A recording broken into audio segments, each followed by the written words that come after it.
Hello and good evening, friends. Welcome to Occult Priestess's channel. I am your hostess with the mostess, Occult Priestess, OP for short. And as you can see this evening, I am not with you on the screen. I wanted to give myself a little break from all of the show business and just give you an interview that I did recently, like 2 days ago. So we're going to watch the interview with Weaponized News, which is really awesome. I want to say hi to everyone in the chat out there, and I want to wish them a happy Catterday night here on 1/28/2023, just into the new year, about to go into my birthday month, which is awesome. Pretty excited about that. And I want to share a lot with you guys in the coming month. So there's not a lot of chat going on yet. I didn't really give us much time to prepare. I am on an hour earlier than normal. Actually, Freeman Fly has an interview he's doing tonight at 9 that I wanted to see. And so I hope he tweets about that so that we can all be there together. And I definitely didn't want to miss a Saturday with y'all. I wanted to bring you the best that I could. So we're going to go into the interview with Weaponized News. So give me one moment. Woohoo, he's got a nice little intro going on there. And so I do want to do, excuse me, a shout out to Tallulah May and Death to Tyrants, who I've both met in the chats here on Rokfin, and they know why I am shouting them out and thanking them. I also want to remind you, you can find all of my content only at Rokfin, and this is the only place that I get donations as well for my video work. And also you can find me anytime at occultpriestess.com. I've been a professional psychic for over 30 years, and I'm really excited about the clients that I get from Rokfin because they already know so much, and it's like I don't have to educate them as much about what's going on in the world, and we can get straight down to their soul, and that's terribly exciting for me. So shout outs to everybody out there. I hope you enjoy our chat with Weaponized News.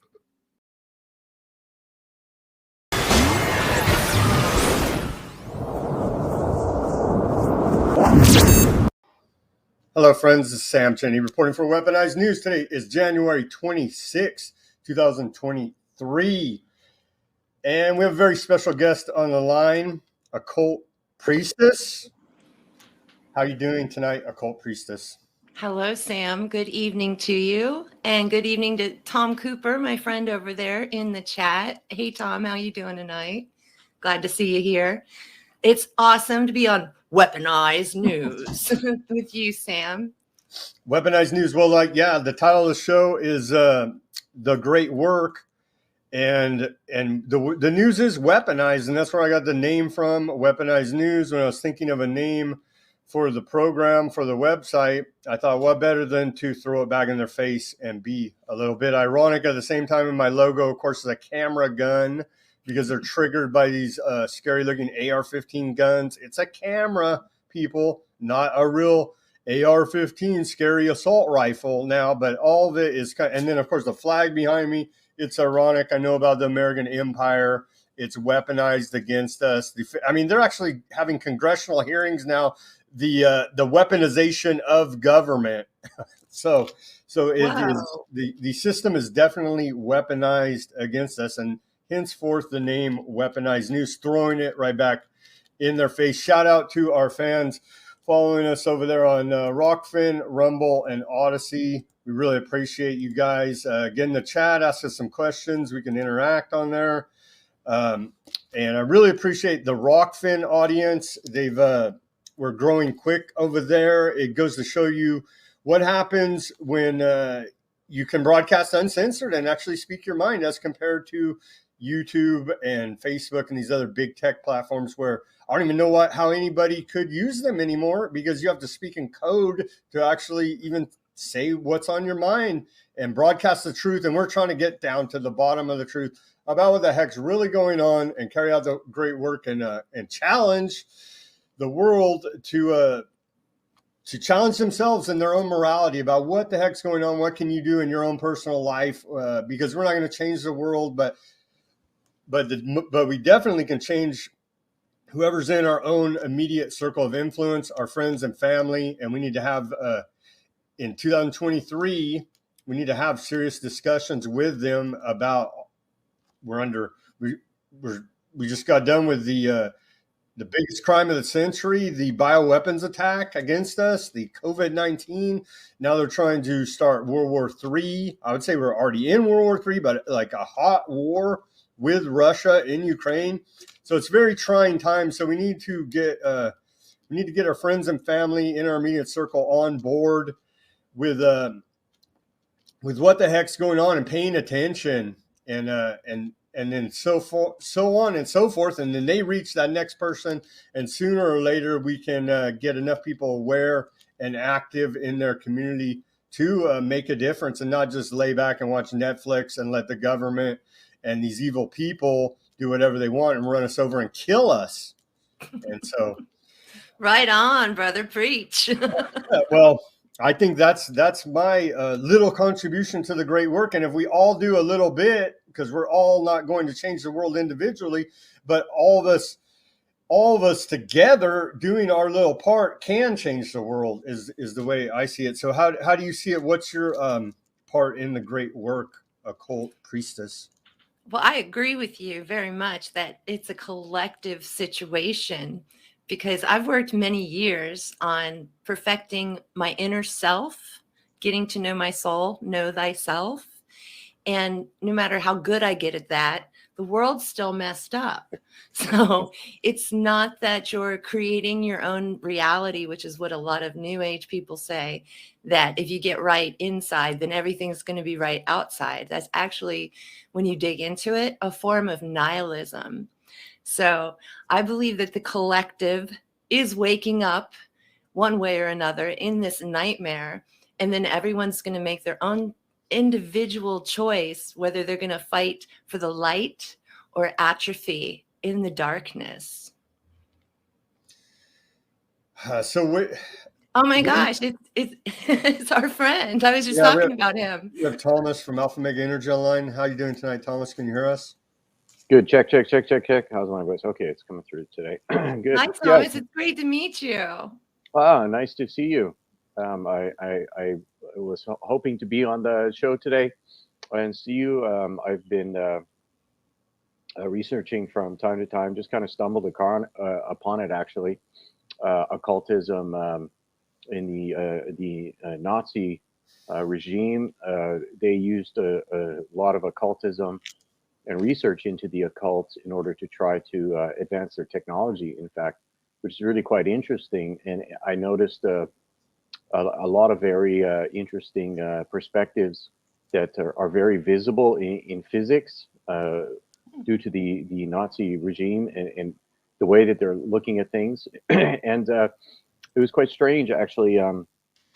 Someone who's into tarot cards did I didn't ask them to, we weren't talking about it, but she just happened to do a tarot card reading of me and it turns out, and I didn't know anything about tarot cards or any of this kind of topic, really nothing about it. And it turns out that there's many different tarot card decks that different creators make. And this is all done by like artists. So they all have their different flavor and different design. And this one that she did this reading to me with, that particular one had really a lot of occultic symbology in there. And it turns out, so I found it really interesting because it really spoke to me, these tarot cards in this reading that she did. And it really made, it really kind of connected to me. And that was really interesting because generally I'm not into such things. So then I started looking up the, who made that deck. I was like, who made this? I'm going to reach out to this person and do some research. And it was one of the family Nazi lineage. One of these large names. I've forgotten it. I'll look it up here shortly while we're on the show, so I can find that and show that in those cards. But and then I found more information on the occult and the Nazis. Great research, trying to tap into this to then find different technology and different ideas for weapons of war and this kind of thing. And it's really quite fascinating how effective that perspective angle is in physics. It is really very, very interesting now that I've seen that. So I just wanted to have the opportunity to put that past you and see what you have to say about that. I'm getting it's Thomas, right? Yes. I'm Thomas getting of Alpha Omega Energy, yes. Oh, the impression that you're living on the intellectual side of the mind, right, in general. And the tarot is speaking symbolically to the part of the mind that dreams. So when you talk about physics, to me, that's science. It's empirical evidence only. And when we're talking about the great work, the mystery schools, then we are talking about the realm of the imagination, which actually is magi nation. So magic, you see the magi in there, but it's the third eye, the eye that can see, the eye of providence. And I think the best tarot readers are the ones that have their eye lit with light through a moral life, a good life, and loving God. And so that's not physical whatsoever. And in fact, it asks you to take yourself out of the world in a lot of ways, and it asks you to be anti-materialistic in many ways. And you could even see it's filtered down in my life to where I really don't like to do math or, drive. So these are more the things on the other side of the brain, the mathematical part of the brain versus the feminine, intuitive side of the mind. Does that make sense? Yes, somewhat. And I find that people who are into empirical evidence usually have a bit of harder time letting go of judgment and even personal ego, because magic is tricky. Even reading tarot cards and getting it correct is a magical experience, because it's not just you're working with light. And I would say you're working with spirit guides or angels or even God, but you're working with the light. And that, again, is beyond empirical evidence. Beyond empirical evidence, you can't quantify it down on a piece of paper. That's funny that you say you don't like math or driving. I think that both Thomas and I enjoy math and driving. So I don't know about driving. We can look at it as the yin and the yang. Yeah, I just happen to be extremely feminine creature, and I'm even feminine in my thinking process, right? And you guys are masculine, and that's the way it should be. I don't know nowadays. I don't know, Thomas. You feeling like a woman lately? A beaten housewife. Yeah, if you're a breakthrough energy innovator, you're pretty much a beaten housewife in the startup field, trying to get funding or get the attention or get the support of these globalist Nazis, certainly. So I would love for you, Thomas, to look into, if you haven't already, Madame Blavatsky, if you want to talk about Nazis and stuff. So Blavatsky started a mystery school, and there's a gentleman, dark journalist, who's always talking about her, bringing her up into the conversation.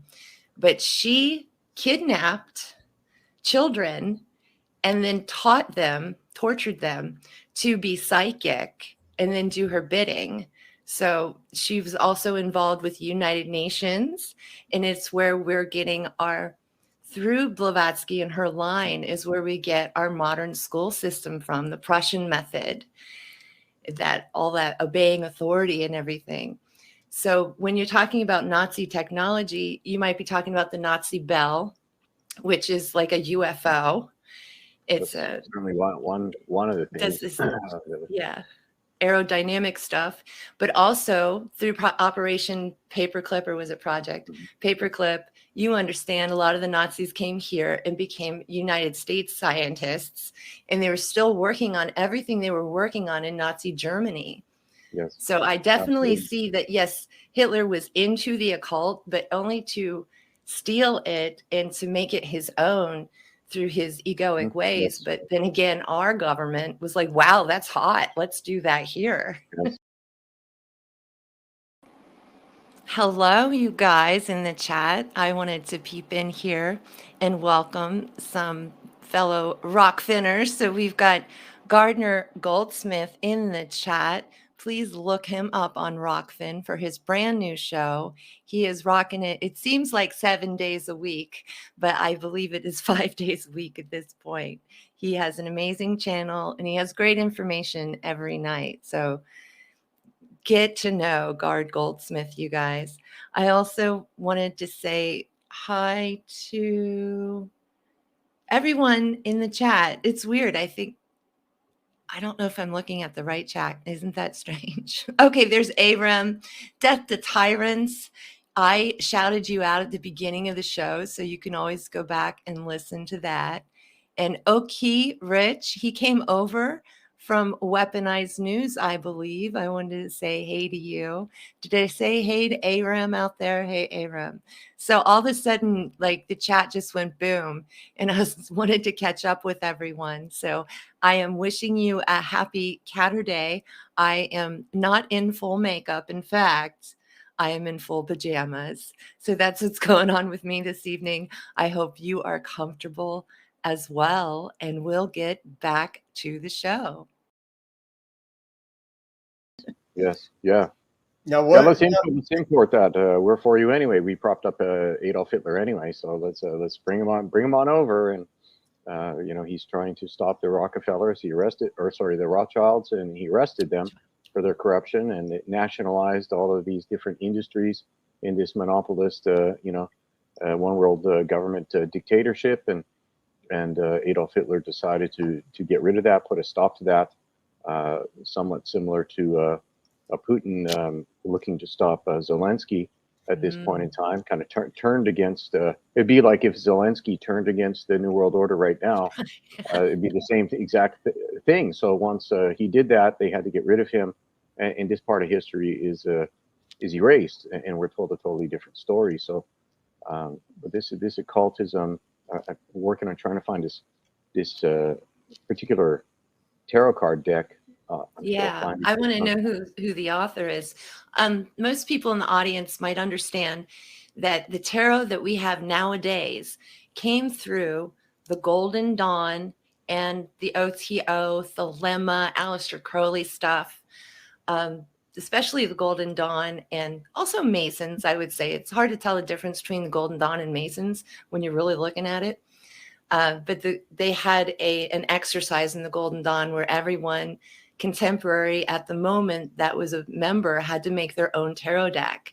But they also had to put tricks in the cards that were opposite of these true cards that they had, that they, hid away. So they all made their own versions, and there's some wrongnesses within the cards, so that if you don't know what you're doing, you might stumble upon that. And that's why they designed it that way. But to me, these particular lodges and schools are cults because they were run by very negative people. So they're using their knowledge to control. It seems they know how to manipulate the masses, as we can tell where we're at here in 2023. Every day, it seems, if you just look at the news, or you look at these certain liberals, especially, quote liberals, they want to say Democrats, whatever they call themselves. These people with the funny color hair, with the strange attitude that they don't know the difference between men and women.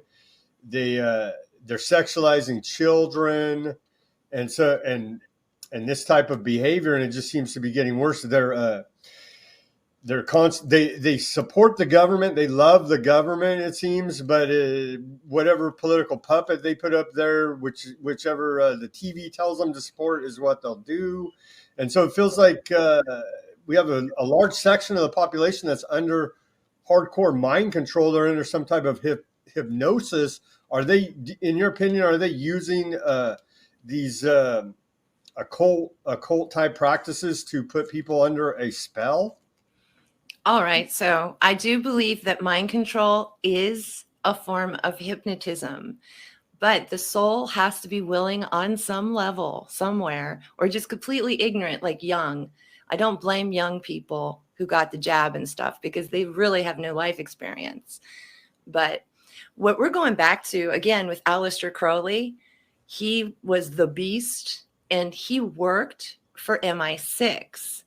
The occult groups are over the government in the hierarchy, and they're the ones where a lot of the ritual comes from, a lot of the brainwashing techniques come from. So you understand also that Freud's nephew was Edward Bernays, and he worked for Disney to teach them how to brainwash the entire American public.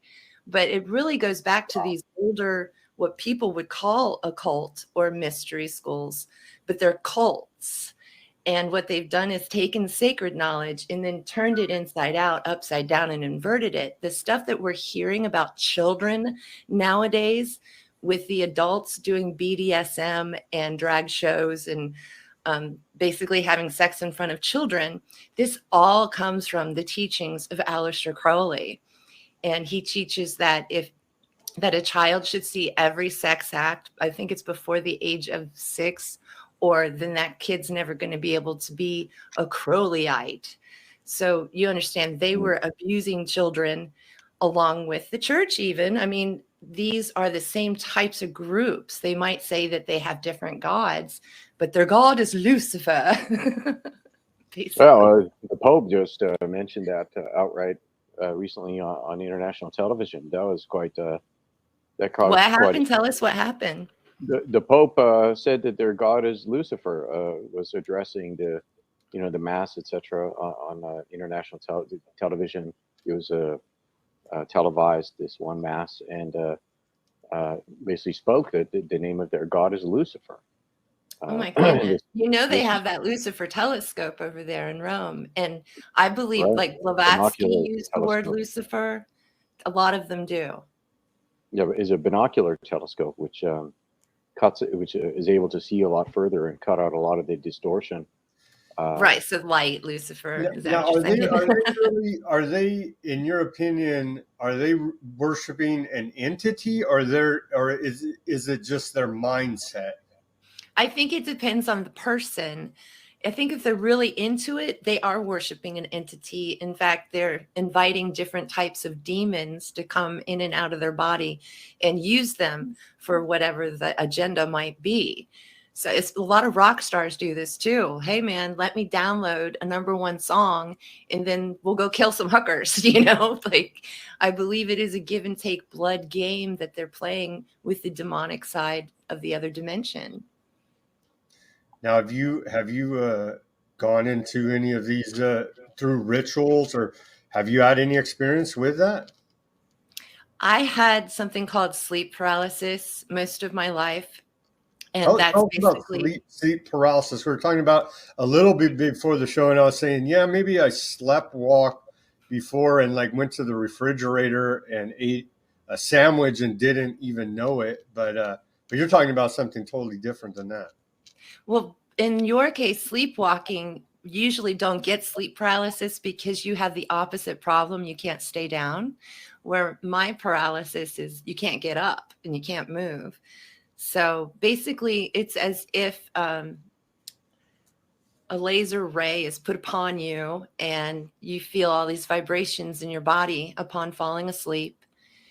And for me, I saw a 3D shadow of a man. And it wasn't just, seeing this throughout my childhood. It was the feelings of hell that he brought with him. So I'm in 2 films now about my experience with hell in the demon realm. The first film is by Rodney Asher, who did Room 237, and that's called The Nightmare. The second film is The Hat Man, documented cases of pure evil. Ooh. So That does sound basically, scary. How do people find those films? if you look up the title, they're on Netflix and different places around the internet. I'm gonna have to check those out. That does sound scary, man. So yes, so I've dealt how with long that were as you a child. experiencing this sleep paralysis for? Say what? How long have you been experiencing this sleep paralysis? I actually had one just the other night, but they have really changed in gravity and frequency, and especially since I did the first movie. When I did the first movie, I told the director, I'm going to let my shadow go live in your film. I don't want it anymore. So that was like kind of a soul cleansing. But I truly believe that that was some sort of ancestor that was after my light. I am related to Senator astronaut John Glenn. And I know because of that, my bloodline is a negative, it's like cursed.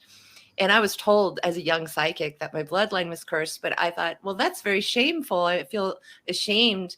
And, that might have been some of the motivation that made me work harder and harder to get into the light and to enlighten myself, because this shadow thing was always after me. Right. So that's my spiritual warfare that I had to deal with my whole life. But Can you tell us a little bit more about the demon realm that you like? What did you see when you went into that,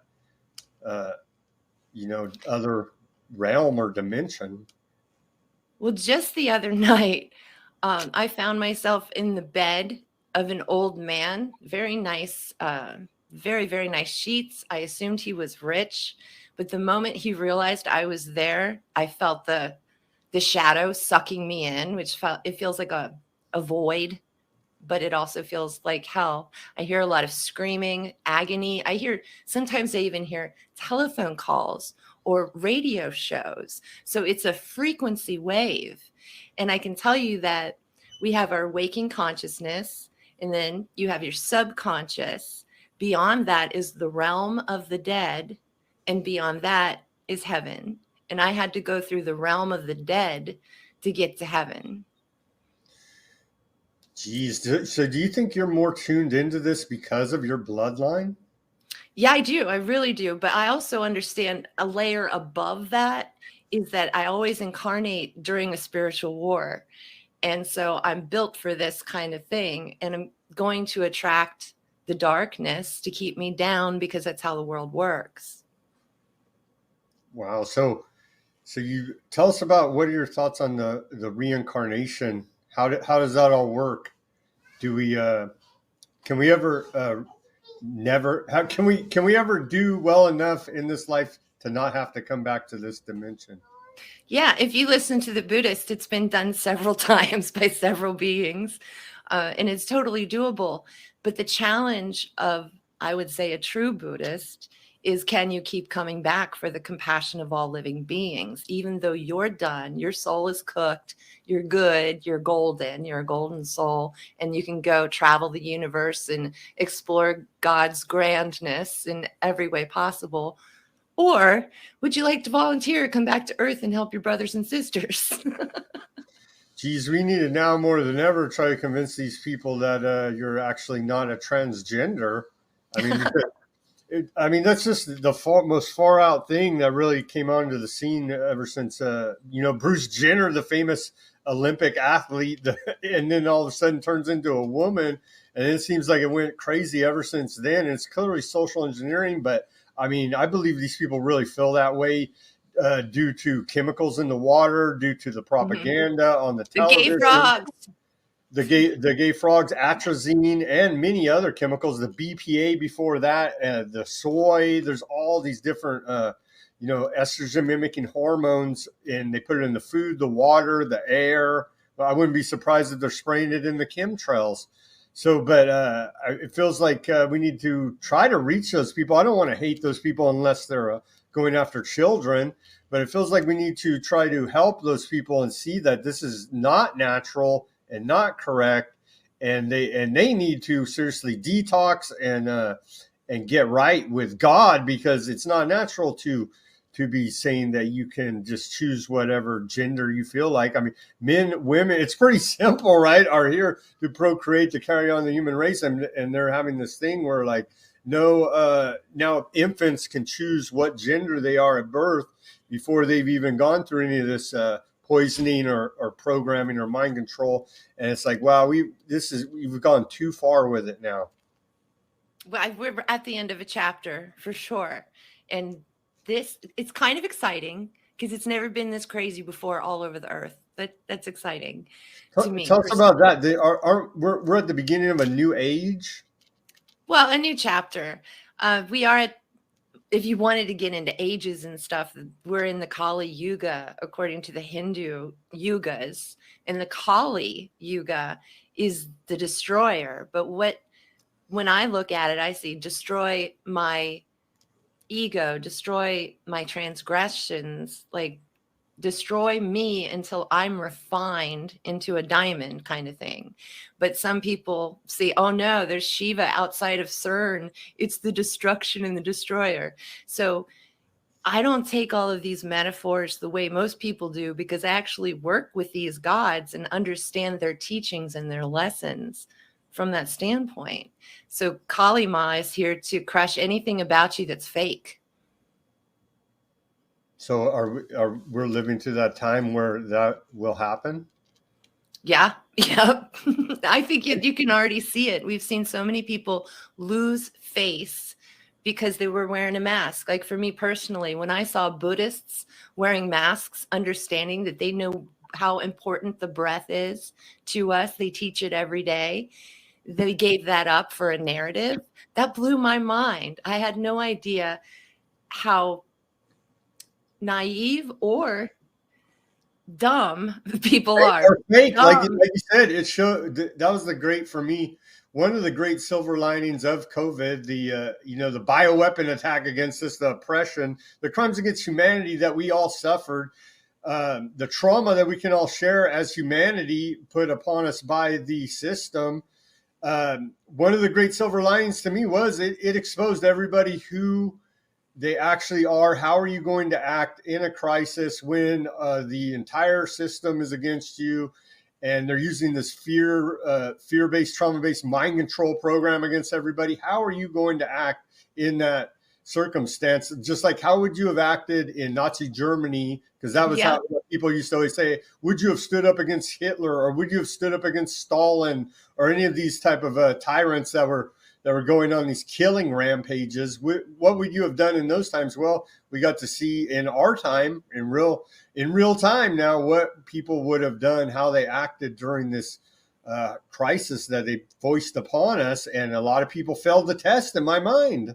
They did. And I had more hope in humanity than they showed me. I really went through kind of a depression when I realized how many people are choosing the darkness. When I call people dumb, it's in ignorance that they're choosing, and they're choosing to look away from the light. And I don't want to save those people. I want to be here for people who are willing to learn and willing to want to know what the light is, what is God, that are here to grow their soul. And I do have wonderful clients, because I am a professional psychic soul counselor, that are going through this process to know themselves better. And it works. That's the awesome part. But I try not to reach out to people who are still lost in La La Land, because it means like God hasn't touched their heart. How could I possibly try to touch their heart if they haven't already been touched by a supreme being? What can you tell us about John Glenn? I've been reading up on him now. Very interesting guy. Barack Obama gave him one of these medals, like so many others we've seen. Barack Obama gave him Presidential Medal of Freedom, etc. And he was. Hello there. I am welcoming our good friend and awesome tipper, Ian to the chat. We're having a wonderful chat, and I am also shouting out to Lula May again, like I shouted out at the beginning of the stream. And Death to Tyrants is with us. We even have a guard goldsmith. It's crazy up in here on a Saturday night at Occult Priestess's channel. But I did want to thank you very much for that tip, Ian.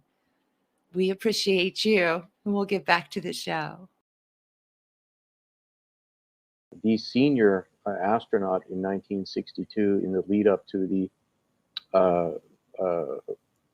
all the televised missions to the moon, etc., and the buildup of this entire space program.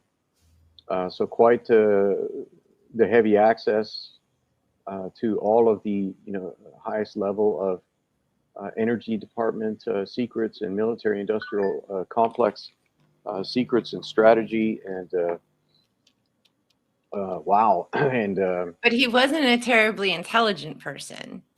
These are all honors and accolades because he did the game. He went along with the game, right? But what's the game? Did we really land on the moon? Is the Earth flat? What is going on with all that debate out there? What do you think? I'm a flat Earth denier myself, but I also deny the moon landing. When you just look at the footage of the moon landing, you can see through the astronauts as if they're ghosts. It's that easy. A lot of the video is so poor quality. It is endless numbers of problems, and it's just really has not aged well in time. Not at all.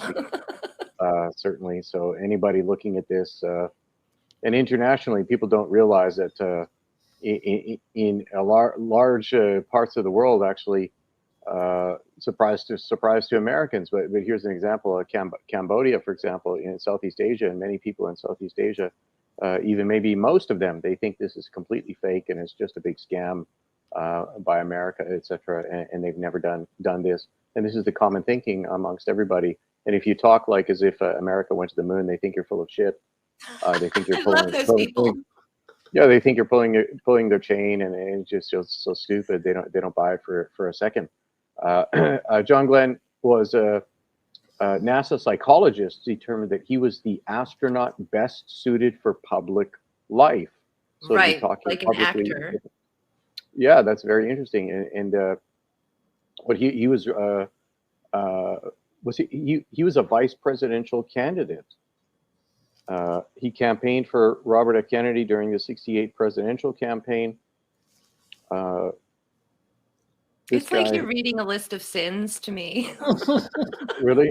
They're sins? Tell us why they're sins. It's just, this is how he played the game, and then he played it over here, and he got really good at it. But I'll tell you that I'll spill the tea, and I'll share the dirt with you on John Glenn. So my grandmother, Evelyn Faye Mari, if anyone wants to do some background research, she and John were brother and sister. And my great-grandmother took them to an orphanage for a while because it was during the Great Depression and they were poor. Now, my great-grandmother sold John. So if you go to his Wikipedia, you will not find my grandmother, his sister, anywhere there, or his true parents there. So it was a baby swap is what we used to call it. But Grandma went to the Glenn reunions every year until she died. So she definitely kept in touch with her brother, but it was our family secret because you weren't supposed to tell the press or anyone. But they're all dead and it doesn't matter anymore. But if someone out there really would like to research, I have more information because I would love to get that on the record. I think you just did right now. That's very, very interesting. So you think that he was an actor? Mm-hmm. But wouldn't they all be? Not just him. Well, yeah, but he was like the leading man in the play. Well, he wasn't like the first man on the moon. There were others like Buzz Aldrin. He was bigger. He's still around, actually. There you go. And he's still letting out secrets every now and then. It's interesting. Buzz Aldrin is recorded a large number of times saying that it never happened, and then it didn't happen. We didn't actually go there, and if we didn't go there, he wants to know why, and just on and on and on. It's interesting, and it's becoming more frequent. And very, really quite shocking actually to see that. But in conjunction with the videos, right, of the moon landing looking just so absolutely horrific, and so many errors, and they continue like it's just they're really sticking it in people's faces at this point in time with the stuff that they're producing from NASA now, and now they're producing the videos, and they're trying to put stars in the background, like around when they have shots of Earth. NASA has the best artists, and they're turning it, and the stars are literally like swooping like underneath the Earth, like instantaneously in the sky, which just never. It's just, and there's a recent ones that just came out a couple days ago. And No, they really want so their bad. Space Force. In fact, I encourage you guys to get on Freeman Fly, freemantv.com. He can tell you all about the Space Force in the coming age of what they're going to push. Are they doing that to just mock us, to making it look ridiculous, to mock us at this point? I saw a very interesting show by the whoever did The Matrix, the Wachowski brothers.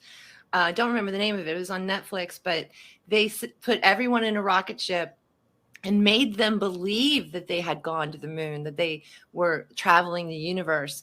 But really, it stayed stationary on a soundstage. And there's all these people living out their lives, generations of people, and they think they're like in space. So I think it's definitely a ruse, no doubt. But it also probably ties back in to Lucifer.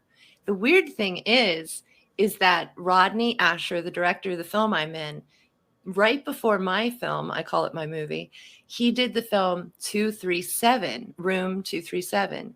And it's about The Shining. But within that film, there is a lot of skepticism around the moon landing. And you even see the main character, Danny Redrum, he stands up and he has an Apollo shirt on, so we're saying that maybe Kubrick was giving a lot of clues about what happened with the moon landing. Wow, that's very interesting. So this film is being produced is it done already? Or are you working on it now? Room 237 has been out several years, yeah. And I think my film came out in 2016, The Nightmare documentary. So it's a documentary. I'm not an actress by any means. Okay. I was going to ask you. So do you have one of those the fake names, the famous fake names from the Screen Actors Guild? Like IMDb or something. But you know what? I go by my real name, and I really respect people who do. I told I told Sam my real name when we started, but it's Corinne Wilson. I see Occult Priestess more like a title, and then there's my actual name. And people call me OP on the internet mostly. OP. Yep. No, that's good branding for your business for sure. But I'm not a brand. I have a whole video of why we shouldn't brand ourselves. Well, you shouldn't brand yourself, but you should brand your business, I think. Can you tell us a little bit more about rituals? Like why do they as in people in secret societies or whoever in this world, why would someone do a ritual, like an occult ritual?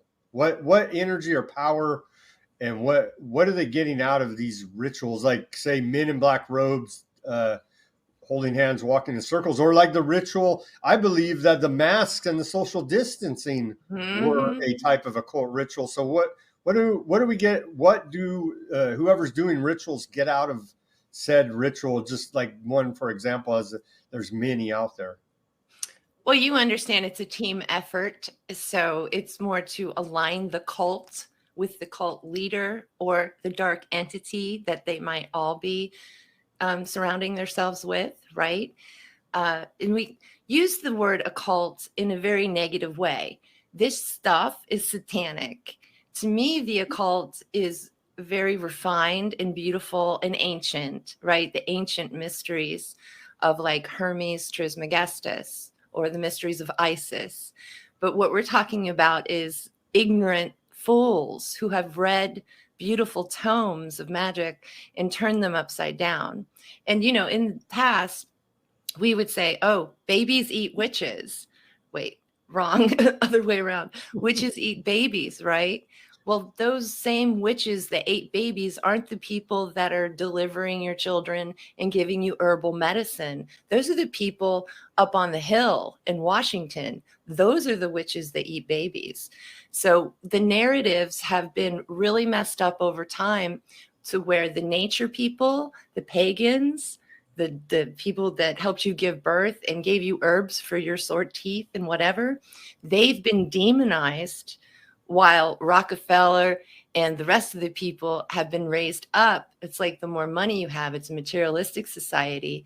And that's another reason to demonize pagans, because they're also not materialistic. So in my opinion, that satanic crap is not the beautiful occult that I know. And in the medical journals, this is the way people are using the word occult today. The medical term occult means hidden, but the true term occult, beyond science and natural philosophy, is mystery, the mysteries of God and the self. So where does the occult originally come from? I believe it's French. They're giving shout outs in our chat to Bill Cooper and Bill Cooper's in the chat. How'd they pull that off? No, they're giving shout outs to look up their work. Bill Cooper and Freeman Fly, and I agreed, look up their work. Very, very intriguing, important work that those guys put out there on the internet. For sure.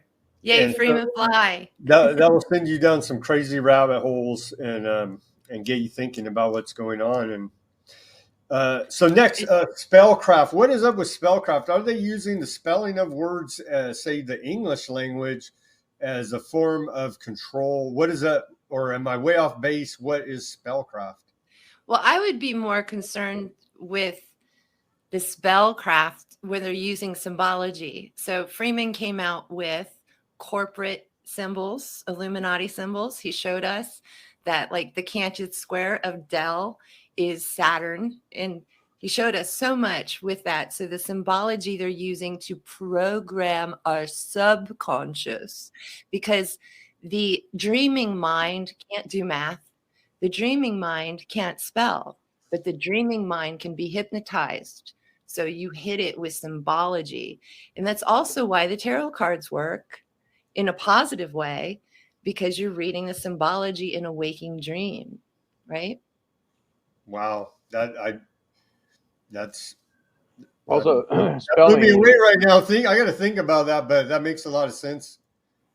Words give meaning. So when we say a word, this is you're deriving a meaning and a thought and a psychological thought and psychological process and feelings and relations and in somebody. So if you're spelling, you're writing a particular word, you're deriving a certain meaning. And if you're going to write, and that is educating people or manipulating people, you're putting thoughts and emotions and feelings into someone's mind, and then they're going to have a reaction based on that. So like a magic caster, right? A spell caster. A sorcerer. Yeah, a sorcerer. They're spelling something, right? And that's why they say casting a spell to fool you and fool your mind, like saying some sweet things to a woman in a cartoon or something like that. They're casting a spell, right? But spelling and manipulating the meanings of these words, so to derive some manipulation in that person. So that's casting a spell. Spell casting. You're spelling words. You're casting a spell on someone's mind and manipulating them. And that's right. So we see these sorcerers, these demonocrats, continuously doing that, reframing. I love it. Yes, reframing things and inverting meanings and redefining things. This is all spell casting and manipulation and casting spells to manipulate people's minds and put them under a spell so that they can control them and affect them and torture them and get them to do what they want to do. So we're seeing a perfect example of this sorcery being done by these demon-crats, right? So when you're talking about Wicca or paganism, when we say spellcraft, I do spells for other people. I don't really do spells for myself anymore just because I'm a Buddhist and I've learned to let go. But if I needed to, I would. So I sit down at my altar and I light incense, and I have a special candle and a little bag of special herbs that have been specially collected for whatever spell it is. Valentine's Day is coming up. So let's talk about a love spell.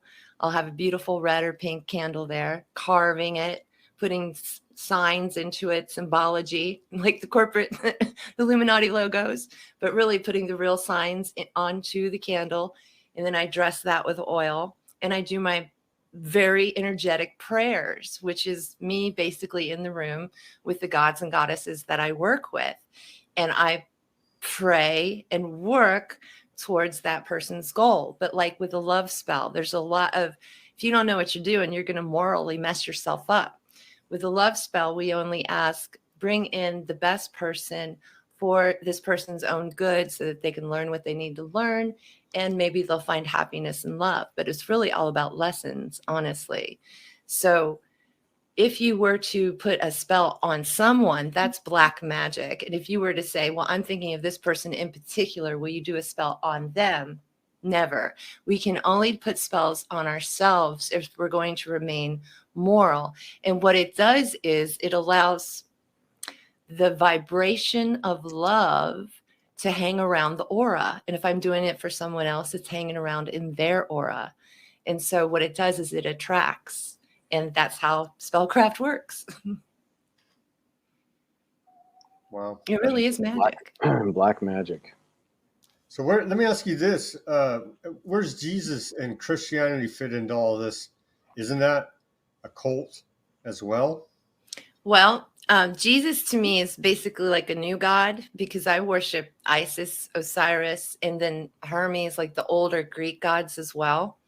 And so it's just about who your family is, how many times you've reincarnated, who were your favorite gods before. And if you can remember that stuff, then you can find your old home, your old heaven home.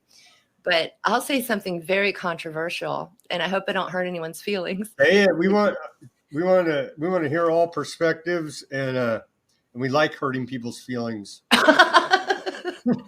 Well, Jesus told me, don't worship me. I'm your cousin. So I thought that was really sweet. But Jesus is all right with me. My favorite musical is Jesus Christ Superstar, because I think Jesus is just really cool. All right. So I'm cool with Jesus. Jesus cool with me.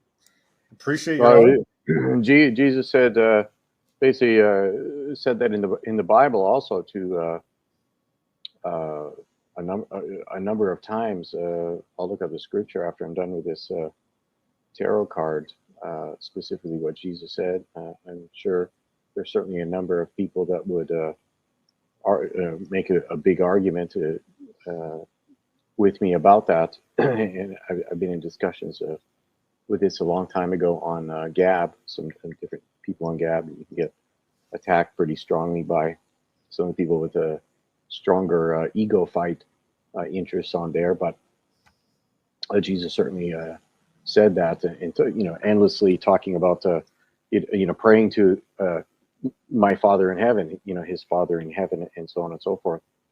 And on the cross, as the sent sacrifice of God, of his Father God, saying, God, why have you forsaken me, and crying to God, and praying to God, and worshiping God, and instructing others to worship God, not worship himself. So pretty much everything that Jesus said and taught is completely consistent with what you just said, actually, from the biblical perspective. But there are some certain, I guess, denominations of Christianity, if you can call them that, even one that's described as the Yes, He Is cult, where they insist that actually Jesus is a totally different inversion of the entire biblical story of the Jesus ascent, salvation, sacrifice of God, but none of that happened to these people. Actually, God actually walked out of heaven, and Jesus was actually God, and somehow God was dead on the cross, but in some fake act or something like that, didn't really die. And so is interesting. Oh, You that know, there's makes a lot of- sense. Actually, with the old pagan traditions of the Oak King and the Holly King, that makes perfect sense. It's just a retelling of that story in a, I guess, in a weird Christian masquerade. But the Oak King and the Holly King fight each other twice a year for the supremacy. And what that is the two seasons of the death season of winter and the fertile season of summer. Al Gore got rid of all that with climate change. So no more of that. Our God is Al Gore now. We have to worship him and It's pay so our inconvenient, Sam. we have that's a good one. trustee of the World Economic Forum. In fact, We have our next guest online, Chrissy. How you doing Hi, tonight, Chrissy. Hi. So just to introduce Chrissy a little bit, and I thought that she did her great part in the great work. She hosted a Twitter Spaces 2 days ago. It was epic, like 8-10 hours. I don't know how long it was. Had hundreds of speakers up there, all about if it was a pandemic or a plandemic. And so, welcome to the show, Chrissy. Hey. Hey, thank you. We appreciate your work out there. I booked you guys back to back because that's the only time that we could get everybody on. But Occult Priestess and Thomas from Alpha Mega Energy, and so we were over here talking about some occult issues. Do you have any occult questions or esoteric questions for Occult Priestess while we have her on the line tonight, Chrissy? You know what? If you're not against it, Christy, I have my cards. Would you like to ask about your future of like live streaming and what you're pursuing here with the speakers and everything? I might be able to look something You're up. doing like you. a tarot reading. Yeah, just like a couple cards. Okay. Are my future plans going to pan out the way that I'm hoping? Okay. And you have something specific in mind. Yes. Right. Yes. Keep that in your head. And what's your sign or birthday? I'm a Gemini, June 12th. Ooh, good girl. Good girl. You're supposed to be in media. Gemini's really, especially writing too. Don't forget that you're a talented writer. I actually wanted to be a writer when I was a kid. You are. Well, your kid self is right. You just need to, clean up anything that happened between that kid self and now. Clean all that up and you'll be a writer. So this says that things are going to happen super fast for you with the 8 of Wands. That's like warp speed. Warp speed. I can't use that anymore.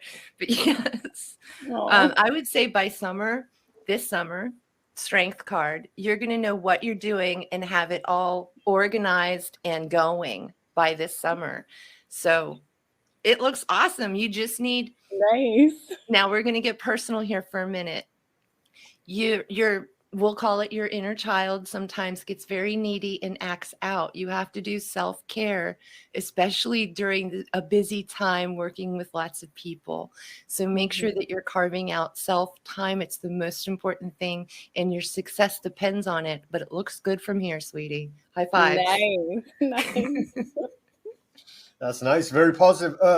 Occult Priestess, what is the deal with the all-seeing eye on the back of the Okay, you guys. So Sam just stuck his foot in it. He is asking me about the all-seeing eye on the back of the dollar bill. Well, you'll see here that I cannot recall the name of the person who did the art for it, but that's going to be the second part of our show, is me correcting myself. So we're going to go into the symbology on the dollar bill right after this segment ends. So I will see you soon. Just wanted to point this out, that this will basically be what's talking about the next section, why I even brought it up in the first place, why I made a separate video about it. Also, I'm trying to work on my phone with texting while I'm running StreamYard. So it's all very interesting tonight. Sorry if stuff is repeating on Rokfin as far as my text And I just want to shout out you guys in the chat. Thanks for keeping it lively. There's been some talk about the Space Force and space itself, the nature of space. And we are still arguing about, are there astronauts or are they all big fake liars? So it's a great chat tonight. Thanks, guys. We'll get back to the show. Thumbnail I made on the back of our dollar bill here, the all-seeing eye on the top of the pyramid. What is the deal with that? Is that the, because I know you're looking at it from a good perspective, the quote. The eye of providence, but not on the money. That was what is the deal with it on the money? I mean, because of course the bankers are evil, and right. but they put the Great Seal of the United States on there. So what is the deal? What is the deal with that? So the guy that came up with the eye itself, the art itself, it's Roerich. I don't know how to say his name because it's not American, but Freeman Fly of FreemanTV.com has teachings on that and will tell you the history of where the art comes from the dollar bill. But it is all negative magical people who are in cahoots with the governments, who are also negative magic people. Do you know how many people who seek power are Masons, are in secret societies, and you can't really get anywhere in these circles in the financial realm without joining one of these secret groups? And like Ivy League schools, you're basically in the group just by going to the school, because they're going to brainwash you and tell you what to do and make you one of them. Oh, so, come on now. It's not like two best friends from the same Skull and Bones fraternity would literally be running against each other for the presidency. I mean, come on. You can't really be, you can't be that big of a conspiracy theorist, are you? Yeah, that totally makes my point for me. Thank you so much.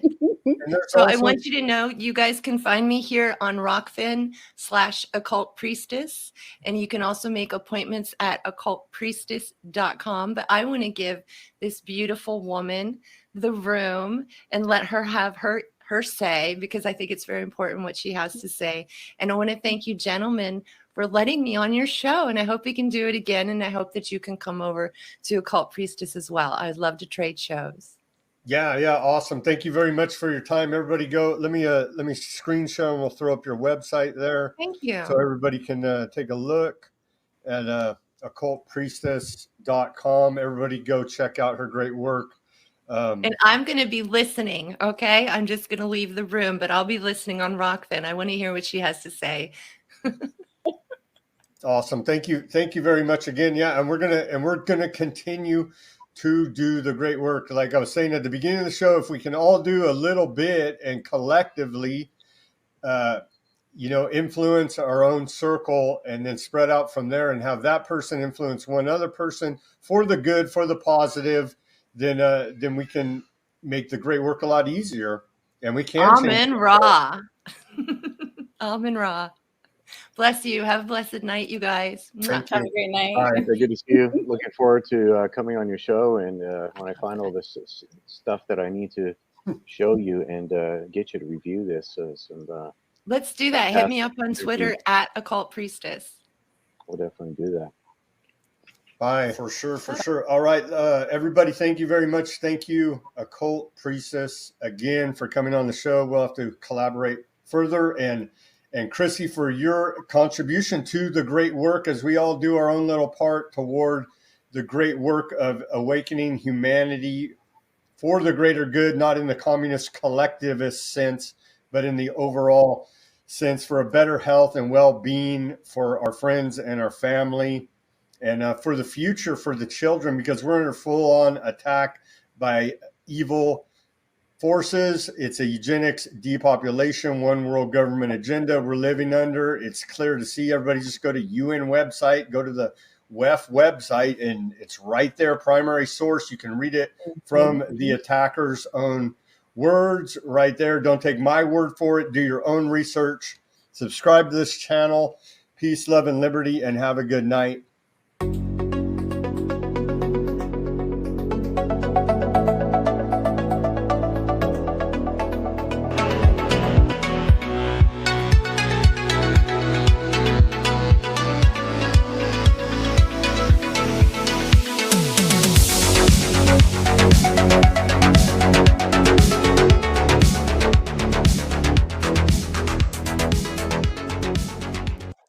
And there's our new best friends from Weaponized News, and that's Sam Chaney. You can find him here on Rokfin.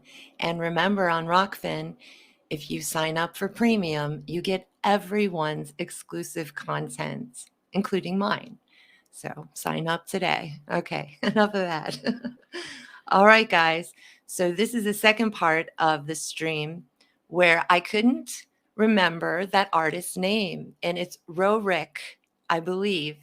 Freeman has just today tried to correct my pronunciation, Roerich. But I told him I would forget, so I hope I'm saying it correctly.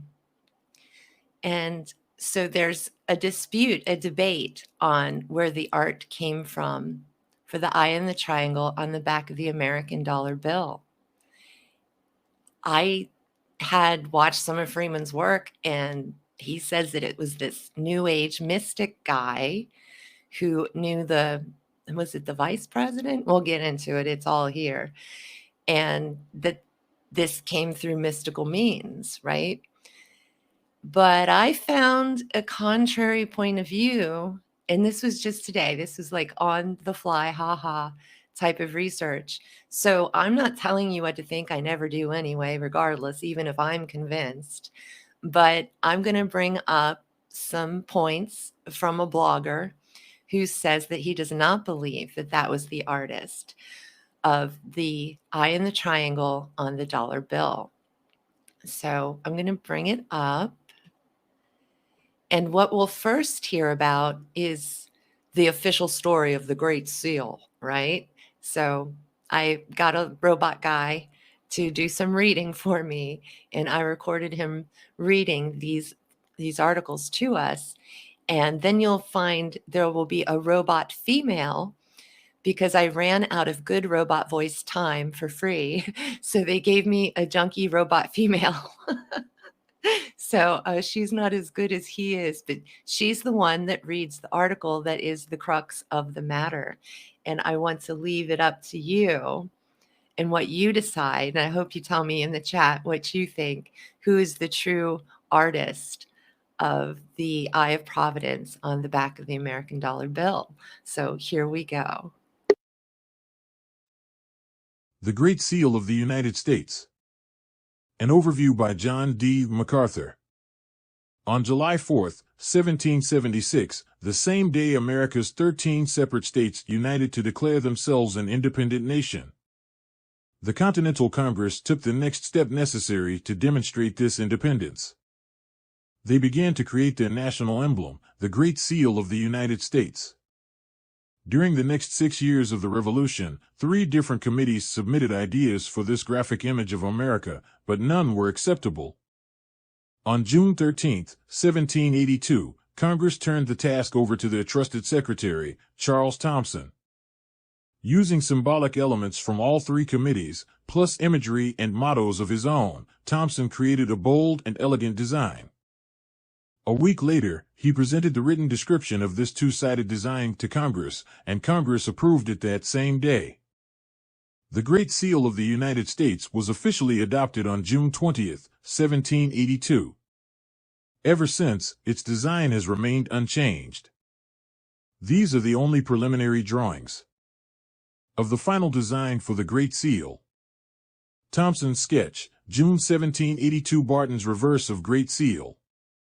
Sketches by Charles Thomson and William Barton. After these were drawn, a few revisions were made. The eagle's shield was given vertical red and white stripes. New Latin mottos were chosen for the pyramid side. A triangle was placed around the Eye of Providence. MDCCLXXVI was placed beneath the pyramid. But no new drawings were made. No artwork was submitted to nor approved by Congress. The official Great Seal, adopted on June 20, 1782, is in the form of a written description only. The first die of the Great Seal was created in September 1782. It had errors, as did subsequent dies. The U.S. government's most accurate version of the Great Seal is the Centennial Medal of 1882. Great Seal Centennial Medal of 1882. Some of the best examples of the eagle side are on the Indian peace medals given by President Washington in the 1790s. The Diplomatic Medal of 1792 is also outstanding. Illustrations of a seal are called realizations. Here are the U.S. Department of State's current realizations. Origin, meaning, and source of the three mottos. On the Great Seal of the United States. Mottos originated in early times as a word or phrase that formed a war cry. Later they became religious or patriotic in nature and were used on seals to complement the imagery that depicted the character of the person or family represented by the seal. The motto on a seal is somewhat like the headline on a print ad or the slogan on a company logo. Detail of artwork by Cy Hundley. E pluribus unum. And the original source of this message carried by the American eagle. Annuit coeptis. And the source of this eye-opening observation. This realization created in the 1970s. Novus Ordo Seclorum. And the source of this bold declaration. Although the 1782 description of the Great Seal does not provide an English translation of the three Latin mottos, their meaning is made clear in the official explanation of the symbolism and when their original sources are known. Mottos suggested by the three preliminary design committees. First committee's reverse. Rebellion to tyrants is obedience to God. Second committee. Bello vel pace. Virtute perennis. Third committee. Deo favant. Perennis.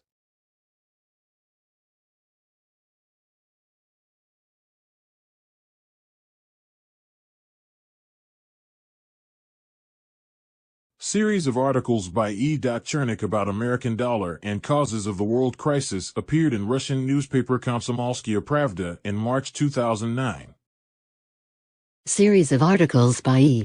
Chernik about American dollar and causes of the world crisis appeared in Russian newspaper Komsomolskaya Pravda in March 2009. The author asserts that secret symbols on American dollar were drawn by the artist mystic Nicholas Roerich. The considerable part of all the three articles was wholly devoted to that strange hypothesis.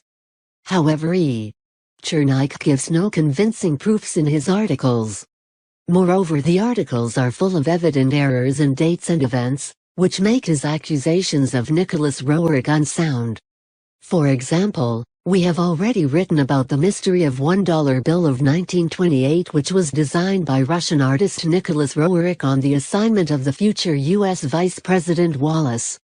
Roerich placed the Great Seal of the United States on the left of the designed $1 bill. Design changes of $1 bill described in Komsomolskaya Pravda took place in 1935, not in 1928 as it had been stated by E. Chernik. I warned y'all, this is like a bargain basement AI voice. I'm so sorry. I wish I could have done better with that. And I did want to welcome to the chat, newcomer, T. Luke. It looks like he might have a Grateful Dead picture going on there, dude. All right. T. Luke, welcome to the chat. And we'll get back to the junkyard AI. I'm so sorry. I'm apologizing. In addition, N.K. Roerich was still in the Central Asian expedition started in 1923. He was not acquainted with H. Wallace, who at that time was just an editor of Wallace's Farmer Agricultural magazine. The basic change on $1 bill of 1935 is the appearance of two-sided Great Seal of the United States on it. This seal in its present condition was ratified in 1782, soon after the USA had been founded.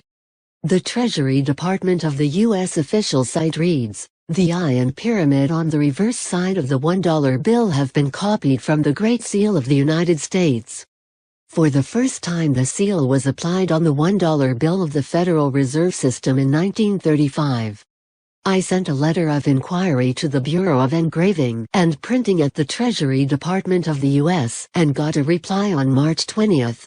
We can find nothing in our files to indicate that Nicholas Roerich was ever employed by, or did work for, the BAPE.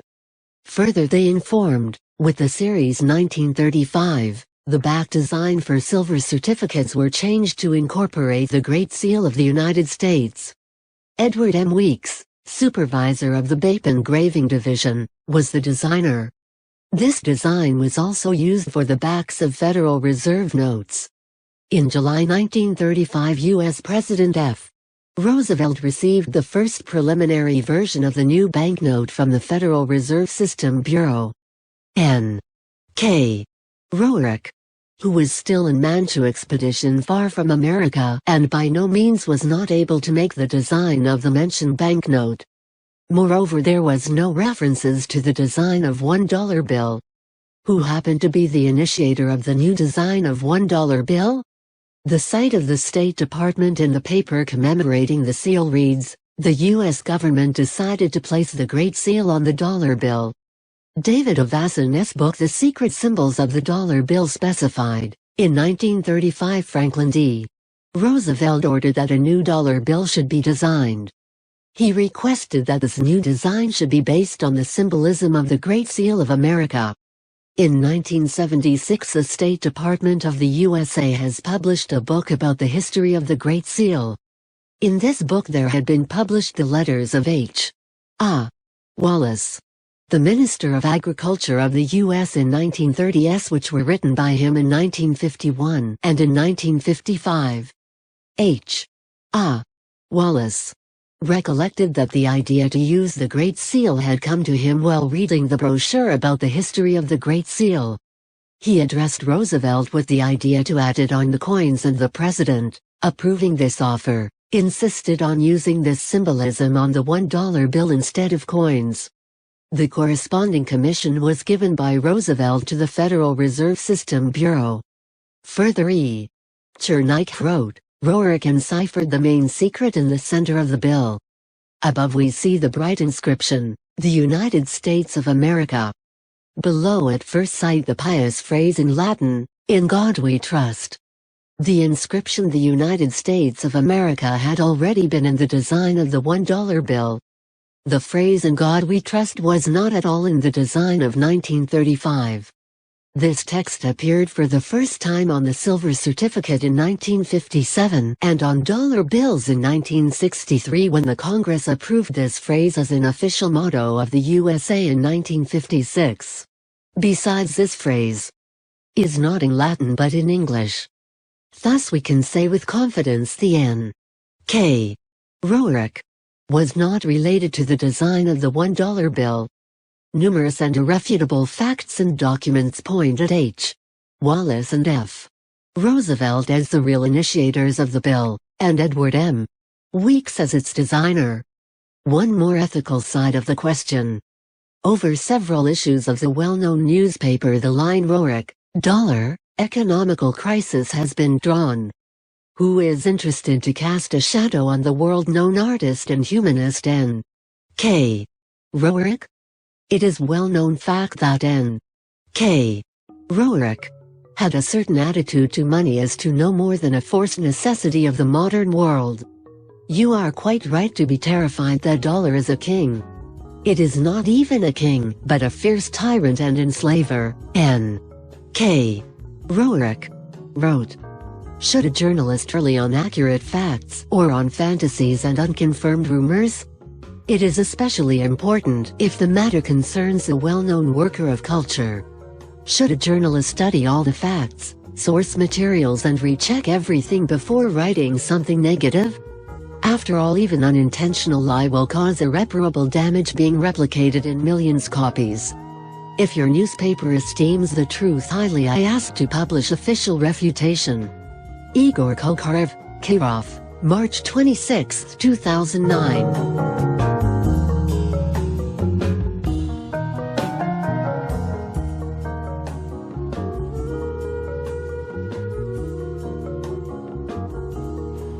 And what we're doing here is looking at Nicholas Roerich's work, his artwork. That was one that he did of himself, actually. So you will see like Tibetan deities that I've recognized in his artwork. And there's 3 circles there, if you can see the circle and then 3 circles within it. Some say that that is the eye of providence as well, seen in his work. But this footage is by Freeman Fly of freemantv.com. And I wanted to share it with you. There's their symbol. And you can look up Roerich, an interesting gentleman, but in my opinion, there was at least social engineering done through him, if not by him. But we did find a dispute in the history records that it might not have been possible for him to do the art for the American dollar. So let's enjoy this footage by Freeman Fly.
All right.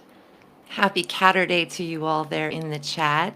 And as you may see, I've put a link in the chat and it says Freeman Live in 30 minutes. So Freeman is going to be on a show hosted by Sean McCann. That's Mick, Cann. And that is on the One Great Work Network, which is hilarious because tonight's show was entitled The Great Work. And now I'm passing you off to Mark Passio's network. And if you follow that link that I've put in the chat, you can see all of Sean's pages. He's even on Twitch, which might be where I watch from this evening. But it looks like he's got a YouTube and several other outlets that he's streaming to. So we're hoping that all of these links work, and it will be 9 p.m. Eastern Standard Time, last I heard. So forgive me if there's a wire miscommunication, but I believe that is what time they are going live tonight. So that's exciting.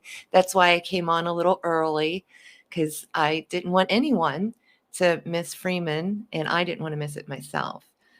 So again, you guys, thanks for the tip, Ian. I appreciate it.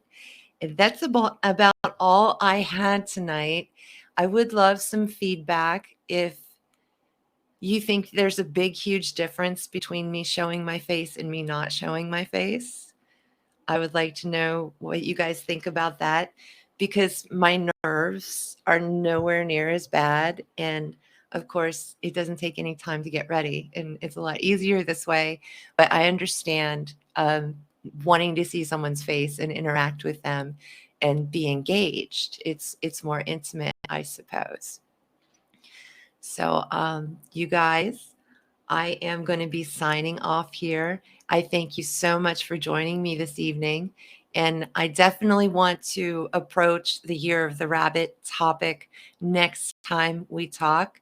I am shooting for next Saturday, as usual, and it'll be around 7 or 8 p.m. as far as I know. So I hope that you guys come on back to Occult Priestess's Rokfin channel. And I want to thank Bam over there on Twitch. He has his own Twitch channel, and I follow him on Twitter, and he was in our Twitch chat tonight. So that's awesome. All right, you guys, have a beautiful weekend. Oceans of love and great blessings to you and yours. Occult Priestess out.